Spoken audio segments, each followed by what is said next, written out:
कर्मफल। मरने के बाद स्वर्ग के द्वार पर 4 व्यक्ति खड़े थे। इन 4 व्यक्तियों में पहला राजा था, दूसरा एक बिजनेसमैन था, तीसरा पंडित था और चौथा एक आम आदमी मजदूर था। किसी को भी ये पता नहीं था कि कौन स्वर्ग के अंदर प्रवेश कर पाएगा और कौन वहीं से वापस लौटा दिया जाएगा।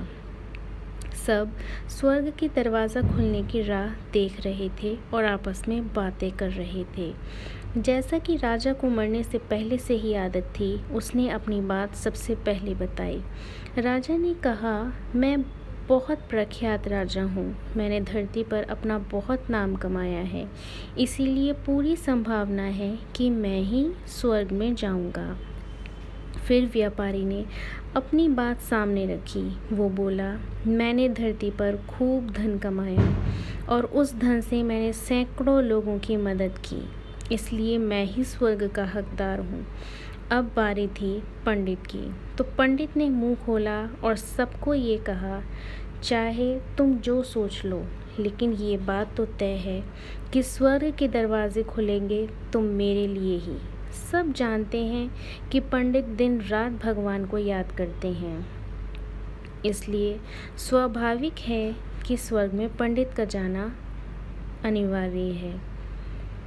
जब सब ने अपना अपना पक्ष रख दिया, तब सबकी नज़र उस मज़दूर पर थी जो चुपचाप अपनी नज़रें नीचे झुकाए बिना कुछ बोले वहीं पर खड़ा रहा। स्वर्ग का दरवाज़ा खुला और वहाँ पर एक देवदूत आकर खड़ा हो गया। देवदूत के हाथों में एक पुस्तक थी जिसमें इन सभी के कर्मों के बारे में लिखा हुआ था। देवदूत ने सबसे पहले राजा को अपने पास बुलाया और उससे पूछा, तुम बताओ, तुमने अपने जीवन में क्या क्या अच्छे कर्म किए हैं। मैं उन्हें इस पुस्तक में देखकर फैसला करूँगा कि तुम्हें अंदर जाने देना है या नहीं। राजा ने कहा, मेरा राज्य जितना बड़ा था उतना ही समृद्ध था। मेरे राज्य के सभी लोग खुशहाल थे, सभी बहुत आनंद से रहते थे। मैंने उन्हें कभी किसी चीज़ की कमी नहीं होने दी। यही मेरे अच्छे कर्म हैं। देवदूत ने अपनी पुस्तक में देखा। देखने के बाद राजा से कहा, तुम सच बोलते हो। तुमने अपने राज्य की प्रजा को बहुत सुखी रखा था, लेकिन तुमने अपने राज्य की सीमा बढ़ाने के लिए जितने युद्ध किए थे, उन युद्ध की वजह से हज़ारों सैनिकों ने अपनी जानें गंवा दी थीं। उन हज़ारों सैनिकों के परिवार के दुख का कारण तुम बने थे, इसीलिए तुम अब स्वर्ग में नहीं आ सकते। अब बारी थी व्यापारी की। व्यापारी से जब देवदूत ने पूछा कि तुम्हारे अच्छे कर्म क्या हैं, तब व्यापारी ने उससे कहा, मैंने सैकड़ों लोगों को खाना खिलाया है, कई आश्रमों में मैंने दान किया है, कई निराश्रित लोगों को मैंने घर बना कर दिया है। यही मेरे अच्छे कर्म हैं। देवदूत ने फिर से अपनी पुस्तक में ध्यान से देखा और देखने के बाद व्यापारी से बोला, तुम्हारा कहना भी बिल्कुल ठीक है। तुमने बहुत दान धर्म किया है, लेकिन ये दान धर्म तुमने जिन पैसों से किया है, उन पैसों को कमाने के लिए तुमने न जाने कितने झूठ बोले हैं, कितनी हेरा फेरी की है और कितनी मिलावटें भी की हैं, इसलिए तुम भी स्वर्ग में नहीं जा सकते। जब पंडित से यही सवाल किया गया, तो पंडित ने बड़े ही आत्मविश्वास के साथ कहा, मैंने अनगिनत लोगों को ज्ञान दिया है, हज़ारों यज्ञ और पूजाएं की हैं और दिन रात भगवान का जाप किया है। इससे अच्छे कर्म और क्या ही हो सकते हैं। देवदूत ने अपनी पुस्तक के अंदर झांक कर देखा और पंडित से कहा, आपने जितने भी लोगों को जो भी ज्ञान दिया है, उन बातों पर खुद कभी अमल नहीं किया। आपने यज्ञ, पूजा या भगवान का नाम निस्वार्थ भाव से कभी भी नहीं लिया, इसीलिए आपका भी स्वर्ग में आना प्रतिबंधित है। आप स्वर्ग में नहीं जा सकते। मज़दूर यह सब देखकर हैरान था। वो जब तक जिन्हें महान समझता आ रहा था, उनकी व्याख्या स्वर्ग के दरवाजे पर आकर बदल गई थी। धरती पर जिन कामों को अच्छा समझा जाता है, उनका यहाँ पर कोई मूल्य नहीं था।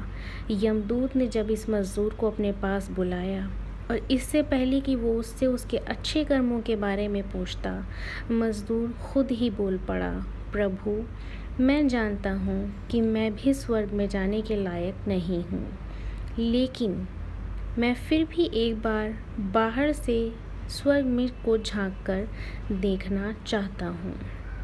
बस इससे ज़्यादा मेरी कोई इच्छा नहीं है, क्योंकि ऐसी इच्छा पालने के लिए मैंने जीवन में कुछ भी कर्म नहीं किए। मैं पूरा दिन मेहनत करता और जो भी पैसे कमाता उन्हें अपने परिवार के पालन पोषण में खर्च कर देता, इसलिए दान धर्म के लिए कुछ बचता ही नहीं। लोगों की भला मैं क्या सेवा करता, क्योंकि काम के बाद जो थोड़ा सा समय मिलता उसको अपने ही बूढ़े माँ बाप की सेवा में बिता देता था।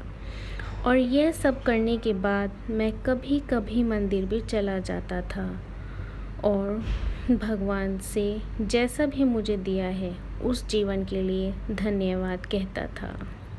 देवदूत ने अपनी पुस्तक में बड़े ध्यान से देखा और थोड़ी देर देखते ही रहा। फिर उसने मज़दूर से पूछा,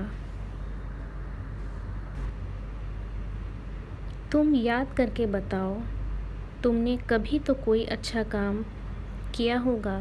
मज़दूर ने थोड़ी देर सोचने के बाद बोला, हाँ, मुझे थोड़ा थोड़ा याद है। एक बार मैं भूखा था और मैं खाना ही खाने बैठा था कि एक बहुत ही कमज़ोर कुत्ता जो ठीक से चल भी नहीं पा रहा था, वो मेरे पास आ गया और मेरे खाने को देखने लगा।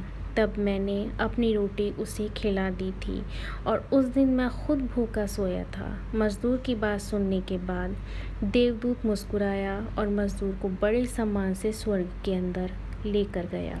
दोस्तों, अच्छे कर्म, लोभ, मोह माया इन सब भाव में आकर नहीं किए जाते और ना ही उन्हें अच्छे कर्मों की श्रेणी में गिना जाता है।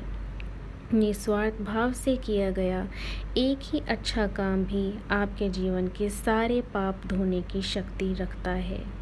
इसीलिए जब भी आपको मौका मिले, निस्वार्थ भाव से और अच्छे मन से कर्म करें।